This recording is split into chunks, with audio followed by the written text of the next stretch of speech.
Father, we stop as we do every week. We stop just to clear our heads of anything that might be distracting us this morning, anything that might be standing in the way of what you have to say to us. Father, we eagerly desire to know the truth that will set us free this morning, and I pray that you would speak it clearly to us, that you would use this time that we've set aside now, and that it would make a difference in who we are, both inside these four walls and everywhere we go without. In Jesus' name. Everybody said? Amen.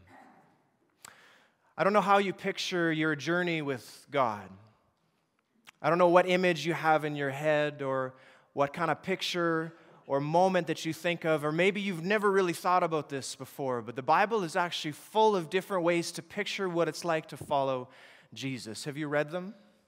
It's got a whole bunch of different ways for you and I to imagine, for you and I to illustrate or picture what it's like during different seasons of our life or what it's like to follow Jesus. And one of those pictures is actually of an athlete. It's like somebody who is training for the Olympics or training for the marathon, and they are constantly preparing themselves, and they are sacrificing, they are working towards some goal in the end that they want to achieve, some place that they want to get to. Sometimes in the Bible, it's like a farmer's field where you dig up the earth and you plant seeds and then you just wait. Has your life with God ever felt like that before, where you felt like you were just digging up ground, planting seeds, and waiting for something to happen? Sometimes it's talked about like a little kid that grows up and is slowly maturing and getting more and more knowledge as he grows up and more experience. And I was thinking about my own life and my relationship with God and my walk. And when I look back, I think there was a period of time where I think the best image for my life would have been a yo-yo. I think if you were to look at this season of my life, you could probably describe it really well. The best symbol that you could use would be a big, shiny, red yo-yo. And here's why. One week I was close to God and then I was far away. Close to God, far away. Close to God, far away. Anybody felt like that before? It's exhausting, isn't it?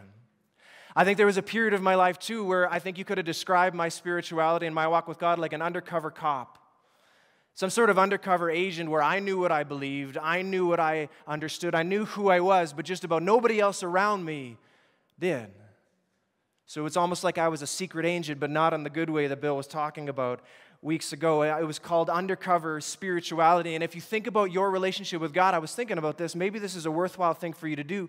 When you go home today, just try and imagine and pray and ask God, what does my relationship with you look like right now in this season?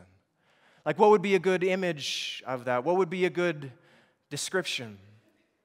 All of these different pictures and all of these different descriptions, they're actually really helpful in picturing and understanding what it's like to follow Jesus. I would say the ones in the Bible are the best, and yo-yos and undercover agents, those are still good, but maybe in a second tier. And it might sound funny, but that really spoke to me this week when I pictured my life with God like a yo-yo. There was something about that that really spoke to me.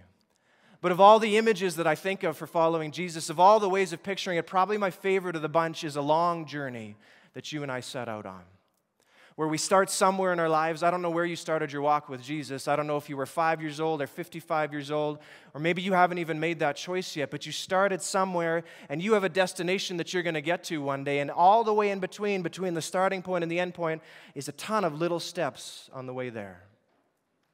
A ton of steps of obedience. Maybe we could call those steps of faith, where you go from where you were to where Jesus is taking you. And all the way along the way, every day is another step of obedience closer to Jesus, closer to the life that He has called you to. And the reason why I love this image is because I think it's a really good picture of your walk and mine with God. Because how many of your relationships with God started one place and were a perfect straight line going to the end?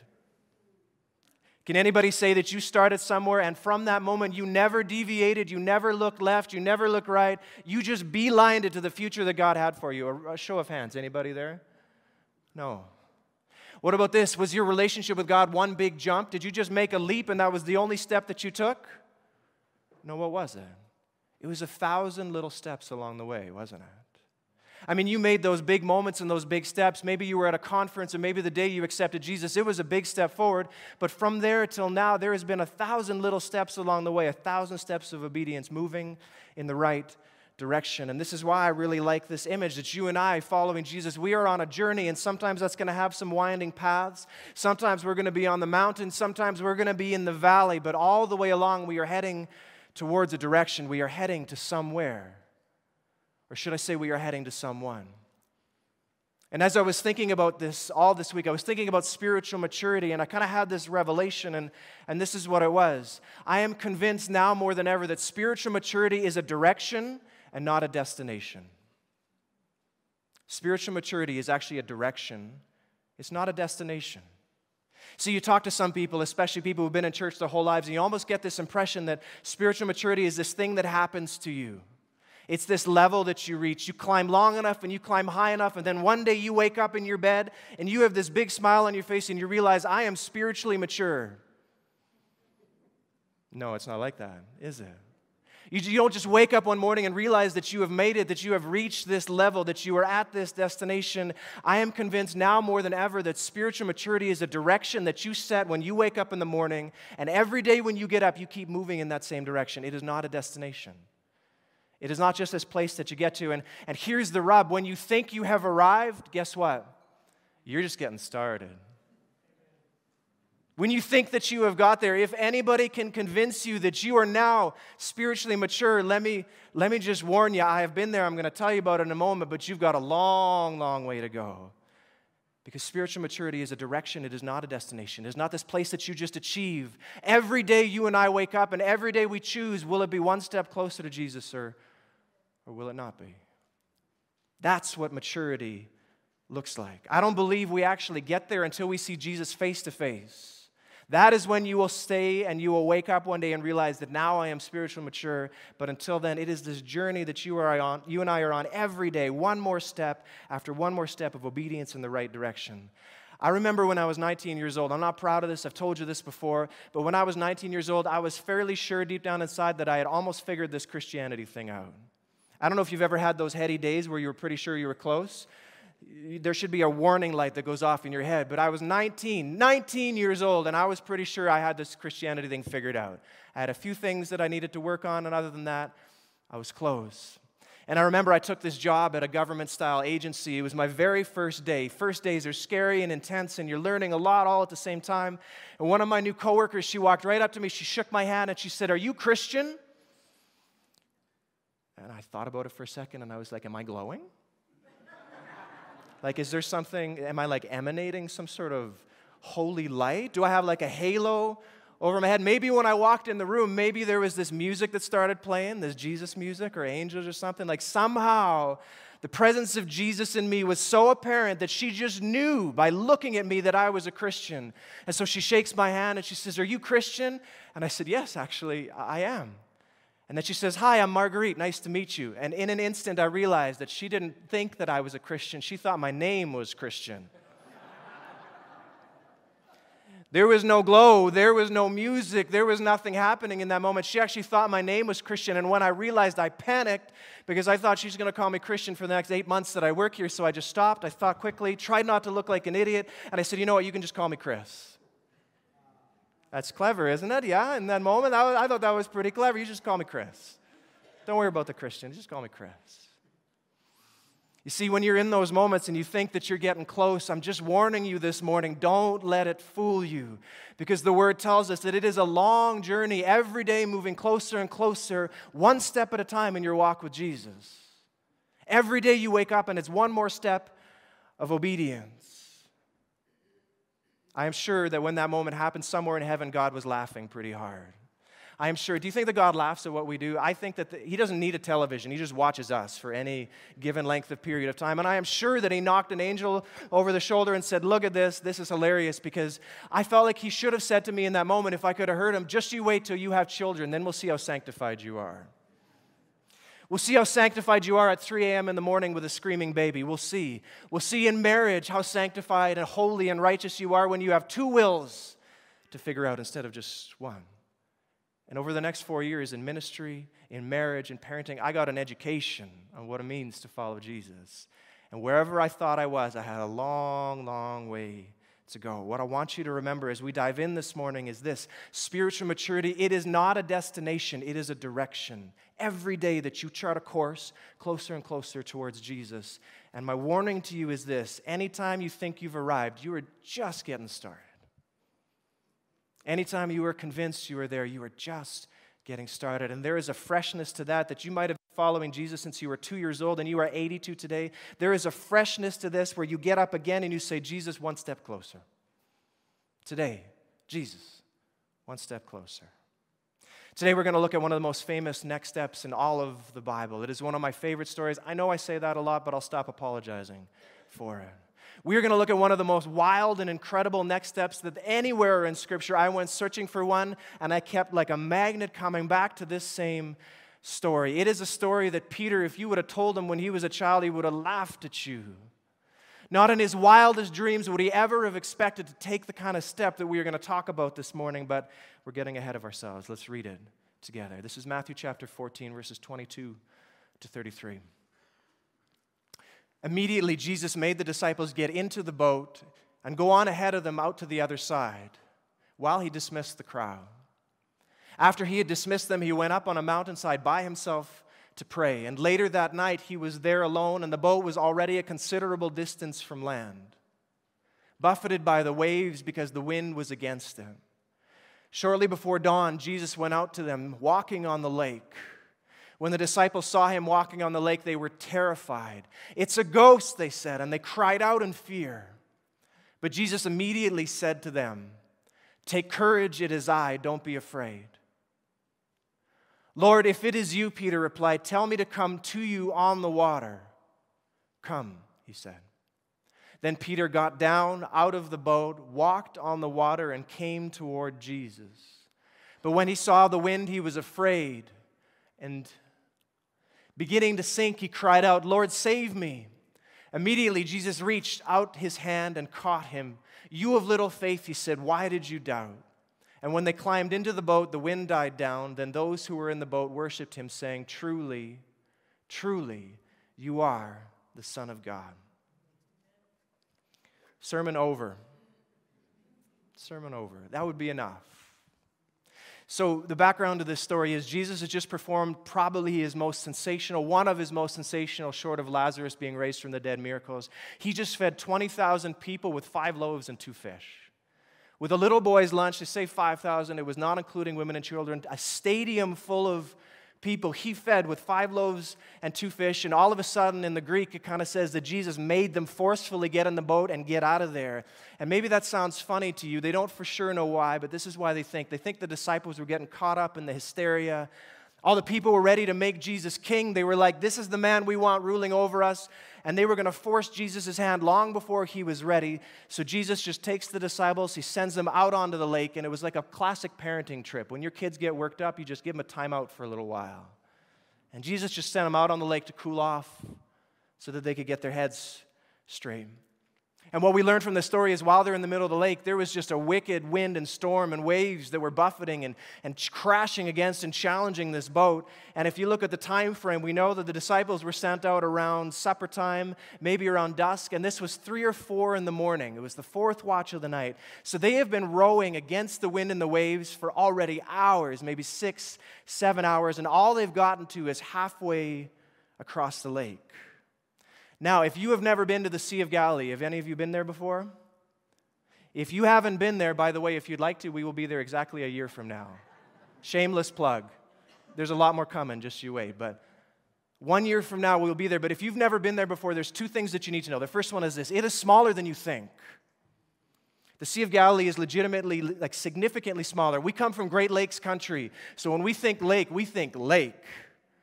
But when you go to the Sea of Galilee, the first thing that will strike you is it's really not all that big. It's 11 miles tall, 7 miles across. And while I was in my hotel room at night looking across the lake, at any given time, you can see clear across to the other side. Day or night, you can see clear across to the other side. Now, second thing is, don't let that fool you, because furious storms can whip up over the Sea of Galilee. If you see the geography, I was going to put a picture up for you, but I'll paint one instead. It is surrounded by mountains. This is a lake surrounded by mountains, and the wind comes across. As it dips over the mountains, it comes down into this bowl, and it creates a bowl effect. You know what a polar vortex is? Well, without the cold, this is the same idea. The winds, they start to swirl around and around and around inside the Sea of Galilee. And out of nowhere, a completely calm sea can turn into a terrifying storm. And when we were there, our Israeli guide told us that it is not unusual for cars to be picked up and tossed clear across the highway when a storm would roll through, like toys in a children's sandbox. That's how powerful and how strong the winds can get as they get in there and they start swirling inside the bowl. So here in this story, the disciples are rowing against, and I don't know what you imagine when you imagine their boat. Don't think cruise liner or ferry. Do you know how big their boat was? Maybe from here to the wall. It was about 15 feet big. You had 12 people, 12 men in a boat from here to the wall, simply made of wood, and there is no cabin, there is no metal, there is no motor. It is just them and this wooden boat in the middle of the Sea of Galilee. Would anybody like to be involved in this situation right now? It's terrifying. Like utterly terrifying. Water, wind, waves, fear, storm swirling around everywhere they go. And as they are in the middle of the storm and they have been rowing for hours and hours and hours, they look out on the water and what do they see? They see a figure walking towards them. If this wasn't already difficult or scary or intimidating enough, all of a sudden they see, I don't know if he was glowing or not, Jesus does that sometimes, but he is out there in the water in the middle of the lake and he is walking towards them. And the Bible says they were terrified. Do you remember the last time you were terrified? I want you to think about this for a second. There are 12 grown men in this boat right now. And the Bible says not just that they were afraid, that they cried out in fear. Do you remember the last time you were so scared that you literally cried out in fear? I couldn't think of a time when I thought back. All 12 of them, these are rugged, these are strong, these are fishermen. They are in the boat and they see Jesus. They don't know it's him walking on the water towards them and they cry out in fear and utter terror. And as soon as Jesus hears them, he says this. He says, "Take courage, it is I. Don't be afraid." Jesus doesn't wait. When he hears them cry out in terror, when they notice him, Jesus immediately, the word immediately comes up over and over again in this passage. It says, immediately Jesus cried out back to them and he says, "Take courage, it is I, don't be afraid." The translation is this: guys, it's me. It's me. And so Peter is in the boat. They are all together. They are still terrified, and you can tell by the language that Peter uses. This is what he says. He says, "Lord, if it is you." Did you catch that? If it is you. He is not convinced yet that this is Jesus. He thinks this is a ghost, possibly. I don't know what their theology had room for. I'm not sure of ancient spirituality, but somewhere inside, the only explanation he had for this is this was a ghost. He says, "Lord, if it is you, call me out onto the water." And Jesus just says one word. What does he say? Come. I'd need a few more words than that. Wouldn't you? Come. How about come out onto the water and I'll make sure you make it? How about don't worry, when you step down, there will be something that will catch you? How about Peter, this is going to be one of your growth steps. Step out towards me and you're going to remember this for the rest of your life. How about something more than one word, Jesus? Just come.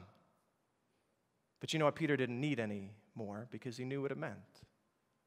And so I was picturing the story all week long. This is an intense moment. Like, of all the things that happen in the story for me right here and right now, where Jesus says come and Peter is figuring out what to do, this is the most intense climax of this story. And as the disciples are cowering back, trying to figure out what's going on, you see Peter making his way to the edge of the boat.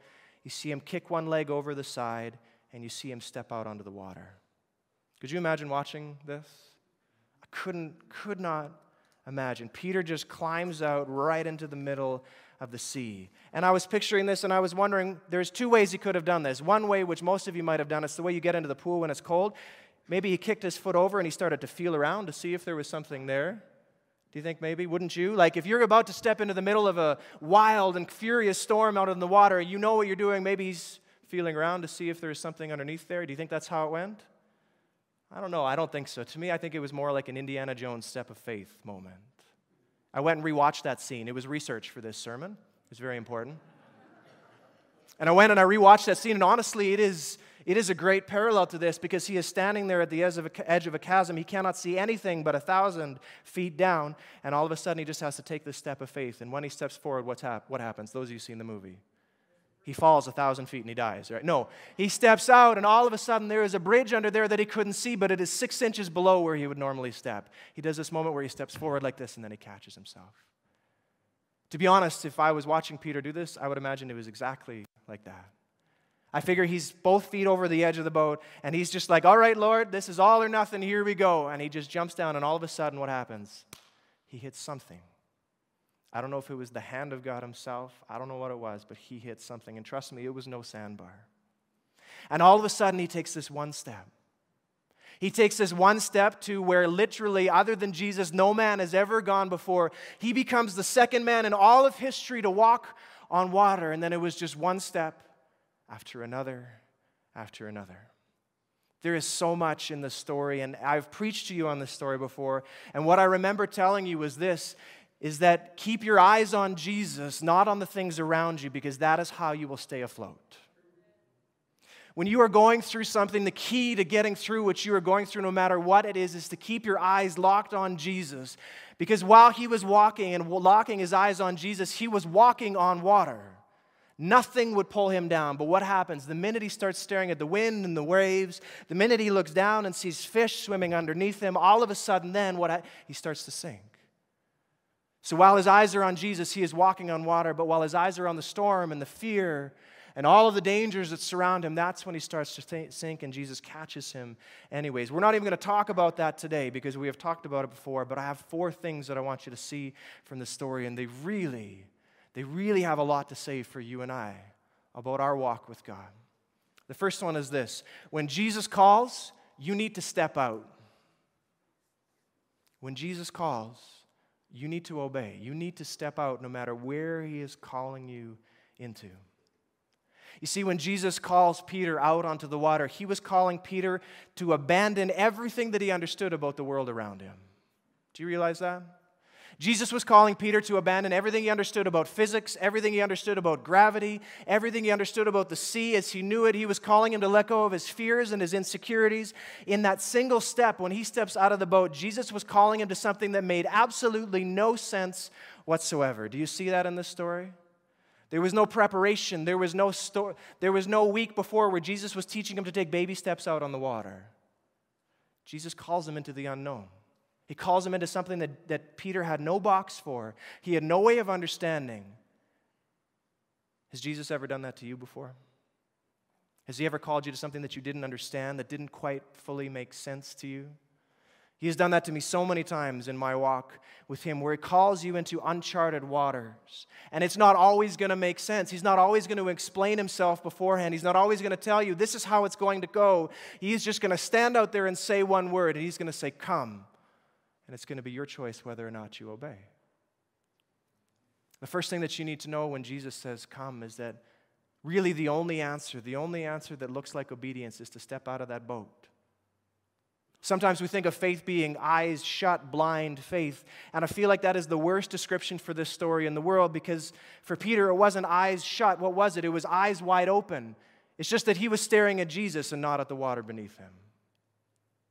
When Jesus calls, you need to step out. The second thing the story teaches us is this, is that faith unleashes the supernatural. Faith actually unlocks and unleashes the supernatural in your life and in mine. And I was thinking about this for Peter. You see, he didn't actually experience any of God's supernatural power. He didn't experience any of this incredible miracle until he stepped out of the boat.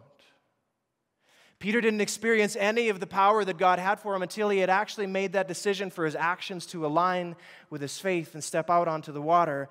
And if you think about this story, this is not a normal story. There is no other explanation for this other than a capital M miracle. There is no other explanation for this story than God suspending the very laws of physics and the elements of nature. This is a miracle, and it only happened after Peter stepped out of the boat. See, sometimes maybe we're thinking that he was sitting there inside the boat and he felt this tingling in his toes and he was like, something's happening. Or maybe he felt a lightness in his feet and he had a sense that God was going to do something amazing. Maybe he had this rush of power. None of that happened. Peter didn't experience 1 ounce of the power of God until he had already stepped out of the boat. And the reason why this is so influential and so important to me is this, is sometimes we wait till we feel like we are ready for something until we obey Jesus to do it, don't we? Sometimes we wait till we feel like we are strong enough. We wait till we feel like we are experienced enough. We wait till we are trained enough. And then we say, okay, Jesus, now I see a path forward. Now I will obey you. But Jesus calls to step out sometimes before we even know how he's going to make this work. But here's the thing. Faith unlocks and unleashes the supernatural. This is how God's power is on display in your life. And I'll put it another way. It's in the stepping out that God's power comes rushing in. Does that make sense? It's in the stepping out that God's power comes rushing in and not before then.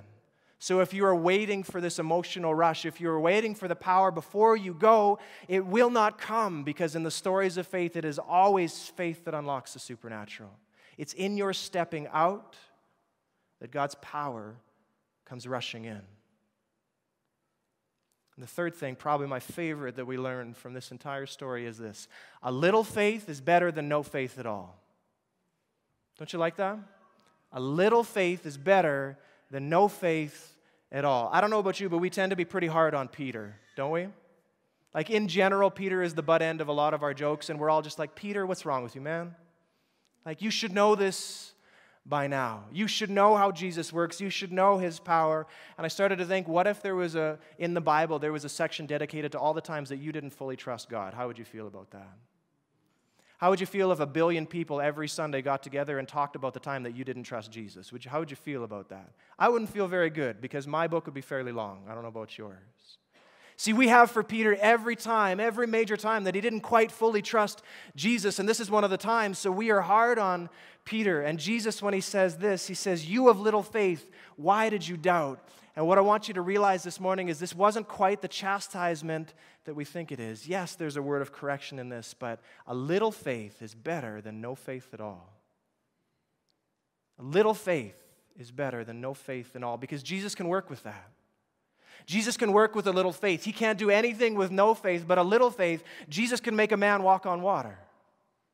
Faith the size of a mustard seed, Jesus can make a mountain pick itself up and throw itself into the sea. A little faith, Jesus can work with.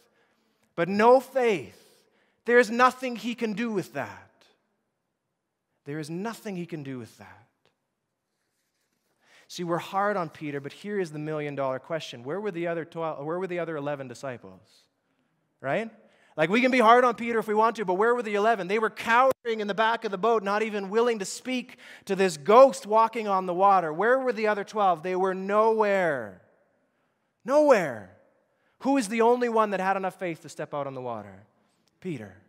So before you criticize him or laugh about him with your friends, until you walk on water, even for a half distance that he did there, stop and think just for a second that a little faith can do incredible things. A little faith is better than no faith at all. And this is what that means for you and I. It means give Jesus what you got. Give him what you got. If you've got a little, give him the little that you have and let him work with that. Faith doesn't just naturally appear, it is grown. So if you have a little, give it to him and he will grow it for you. And the more he comes through, the more faith you will have for the next time. Whatever you have, give it to Jesus. Don't hold on to it and say, Jesus, I don't think I got enough for the journey. Jesus, I don't think I can trust you from now until you get me through to the other side. Give him what you have. Give him what you have. Because a little faith is better than no faith at all. And fourth, and the last thing the story teaches us is this, is that faith is simply taking the next step. In your walk with God right now, it's really as simple as this. Faith is simply just taking that next step. See, we tend to overcomplicate things in the church. We have all fancy ways of saying things, but faith at its core, do you know what faith is? It's one word. It's trust. Faith is trust, and sometimes we overcomplicate it and we make it into something that it isn't, but faith is trust, and really what it means to trust Jesus is when he calls you out, you take that next baby step of faith. And when he calls you forward, you take the next one after that. This is what it really means. One step of obedience, one step of trust after another. And if you think about it, if you think about spiritual maturity as a direction and not a destination, this makes perfect sense. So no matter where you are in your walk with God this morning, I have a question for you. No matter how many years you have been following Jesus, or maybe this is the first week and you were just considering this for the very first time, everyone in this room this question applies to, and this is what it is. Faith is all about taking the next step. What's yours? What's yours? Like, what next step is Jesus calling you to right now? What next step is he spurring you on? Where is he standing out there in the water and saying, come? If you don't know Jesus, maybe it's the very first time that you will actually put your trust in him. He's saying, I know you don't know all the answers. I know you don't understand everything, but if you will just step out and trust me, we will do incredible things together.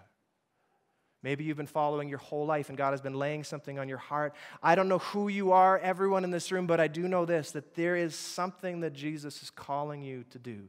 There is a next step, and my question for you today is this: what's yours? There are lots of examples that I could give you. I'll run through a few here. Maybe for some of you in this room, God is calling you to connect somewhere. Like to connect somewhere outside of Sunday morning. It's good to be here. We love that you are here, but following Jesus is more than 1 hour on Sunday. So maybe God is calling you to connect somewhere, a Bible study. We have small groups, all sorts of stuff throughout the week. Maybe He is calling you to plug in somewhere and to actually grow and to take ownership over some of your growth. There's some incredible opportunities to do that here. Maybe God is calling you to do that. Maybe God is calling you to find somewhere in this church to serve. Maybe you've been coming for a while and you realize that this is home, but you want to transition just from a spectator to actually a partner in what's happening here. And maybe God is calling you to get involved and get joined in on the mission that we are all involved in here together as DCC. Maybe it's time to meet some amazing people and use the gifts that God has given you. There are so many great places to serve here. We've got a whole pamphlet for them. Maybe that's where God is calling you next. Maybe, I don't know if you knew, but there's a baptismal tank behind here. How many of you knew that? If you didn't know that, we have a baptismal tank, not really full all the time, but ready to go at any point in time. And the Bible calls all followers of Jesus to go through this process of being baptized, of going under the water and rising back to new life and being washed clean. Don't worry, I won't hold you down that long. But the symbol is of joining Jesus in His death and joining Him in His resurrection. And if this is scary for you, I feel you. I know it is for some of you, but Jesus calls all of His followers to do this. Maybe this is your next step. Maybe this is what He wants you to do, to overcome your fear and to take that step of faithfulness. Maybe it's membership where you're saying, this is home and this is where I'm planting my flag. Maybe it's bringing a friend on Sunday mornings and you've been growing over the last weeks and months and years and you know somebody else that needs Jesus. Maybe it's time for you to bring a friend. Or maybe it's time for you to give. Maybe it's time to actually partner with the time, talents, and treasure that God has given you and say, Lord, not only am I in this here, I am in this here. I want to be a part of what you are doing. I don't know. I don't know what your next step is. Maybe it's a relationship that is holding you back that you need to leave behind. Maybe it is a habit that is waging war on your soul. There are 100 different steps that it could be. I don't know which one it is, but I do know this. He's calling you to something. He's calling you to something. And my question for you this morning is, what is it? What is Jesus calling you to today as we talk about next steps? What is He calling you to step out into? I want to tell you a story as we close here, and usually I tell you stories about my life. Someone told me the last time I told a story that I should be very careful what I tell you, because this is ammunition for many years to come, and I feel you and I understand that. Usually it's a story about me, but today I'm going to tell you a story about my wife, my lovely wife who isn't here, which is very helpful for me at this point in time. And yes, to answer all of your questions, yes, I asked permission first. By the way, I always ask permission from my wife. This is not one of those situations in which it's better to ask for forgiveness than permission. That is not the right way to go. So I want to tell you a story about my wife. After high school, Mel moved out of her house, moved out of her grandparents' place where she was living, and she went off to college. She went to St. Lawrence College, which is kind of north of here, north of Toronto there, and she was studying something called gerontology. Do you know what that is? Neither did I, so I asked, and she explained it to me. And gerontology is working with the elderly. It's working with those in nursing homes and who are further advanced on in life. I don't know where that line is, but at some point in life that becomes... By the way, they have something for a pregnancy after the age of 35. It's called a geriatric pregnancy, and that's just horribly offensive to me. I don't think geriatric should ever refer to anything at 35 years old and older, but she's really good at this. I don't know if you've picked this up yet, but she worked in a nursing home and she's really good at this. But something happened to her when she moved off and went to college, and this is what it was. This happens to more people than you would possibly imagine. As she moved away, she drifted away at the same time. Do you know what I'm talking about? As she moved away from home, she actually drifted away at the same time. She drifted away from the lifestyle that she knew that God was calling her to. She drifted away from the truth that she understood. She drifted away from the habits that she knew she was supposed to be involved in, and she would be honest with you about this point in time of her life. As she moved away, she drifted away.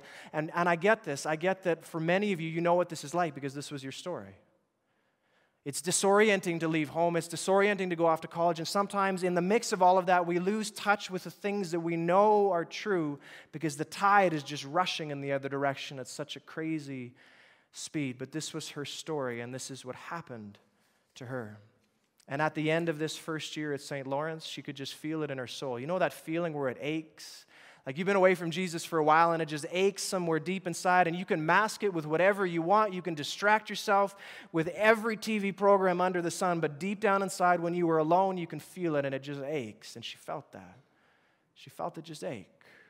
And she didn't know what to do about it. And she was at this youth conference, weirdly enough. I think she was a leader with her high school youth group. She went back. It was this huge youth conference in Stayner, Ontario. I don't know if you know where that is. 2,000 kids together. And she remembers that the speaker, the pastor who was preaching that Sunday morning, I think it was, guess what passage he was preaching on? This exact passage that we were talking about today. He was preaching all about Peter stepping out of the boat and onto the water, and he said something to her that was just revolutionary, and this is what he said. He said, you don't have to have your whole life together before you take that step of faith. You don't have to have everything together before you step one step closer to Jesus. You don't have to have it all figured out. You don't have to have it all fixed, and then you can offer yourself in obedience up to Jesus. He said, just take that next step of faith. You don't have to have it together. And for my wife, this was everything because she didn't have it together. She didn't. She wasn't ready yet. She didn't have all of her ducks lined up in a row. She wasn't prepared to say, Jesus, I got this all figured out. Now I can follow you. And when the speaker said, you don't have to have it together to take that step of faith, it was the sign for her that she could just step out and trust him, even if she hadn't been doing all the things that he had called her to. It was that same weekend that she felt a call to come to Bible college. And this Bible college is this little place called Providence University in Manitoba. I don't know if you ever heard of it. It's an amazing place, let me tell you. She felt this call to go to Providence College. And sure enough, whenever you take a step forward, if you've been going adrift in the sea, the enemy will leave you alone. But as soon as you take a step back against the current, what happens? He will make it uncomfortable for you in some way. He will push back, he will fight, he will tooth and nail go after you until you let go of the step that you know you are supposed to take. And she knew that Jesus was calling her to go to Manitoba. Go west, young woman, go west. She knew. And 2 weeks before she left, her best friend calls her up and says, listen, I'm not going anymore. The two of them had made a pact. My wife is not a do-it-yourself kind of girl. She's not a province jumper alone. They were going to do this together. They were going to brave the cold of winter of Winnipeg together. They were going to handle all of these crazy Manitobans together. And 2 weeks before, she says, I'm sorry, I'm not going. And so she had a choice to make. Does she take this next step of faith even though no one is going with her, or does she just give up and walk away? Like, is she actually going to step out now that there's no support network, there's no one for her to talk to, she's going to do this all by herself, or does she back off? And she decided the day before they were supposed to leave that she was going to go anyways.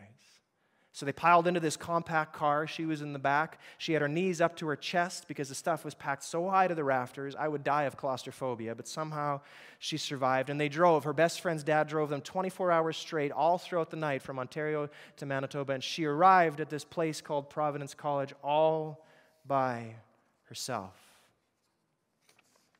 Now, it's hard for me to overestimate to you how much of a difference this one step of faith made in her life. It would be difficult for me to blow this out of proportion because, first of all, after a year of drifting away from Jesus, all of a sudden her relationship with God kindled right back into flame, and she was back in a walk that was walking in the direction that she had called her. Her faith became real and alive for her again and has continued on since that point until now. It has been, 20 years since then. Secondly, she met all kinds of Christian friends at this university, friends that she would keep for the rest of her life, friends that she would work at camp with and maybe go on mission trips with. She made lifelong Christian friends. And to top it all off, she met this amazing, handsome, muscular, rugged Manitoba boy who just happened to be studying to be a pastor. And they started dating, and eventually they got married. Think about this. She wouldn't even be here right now if she hadn't taken that step of faith. Do you realize that? None of you would know Mel. Let's stop for a moment of silence here. None of you would know who she is and have the pleasure of knowing her heart if she had never taken this one step of obedience that God had called her to. This is the power of a single step of obedience. One step. One step. So my question for you today is this: what is Jesus calling you to? Where is He calling you to step out? You have no idea what hinges on these little steps of obedience. Where is Jesus standing out there on the water, reaching out His hand and just saying, come? I'm not going to answer that question for you this morning because I don't know. I don't know what He is calling you to, but I do know this: He is calling you to something today. And I don't want you to leave here without at least hearing Him. And I want to encourage you with everything that I have. Don't let the fear stop you. Don't let the fact that you don't have enough faith to make it all the way through this. Don't let anything hold you back from taking that single next step towards Jesus and the one after that. Are you ready? Let's do it. Will you pray with me? Father, I thank you for this story about Peter because over and over again it has spoken into my life.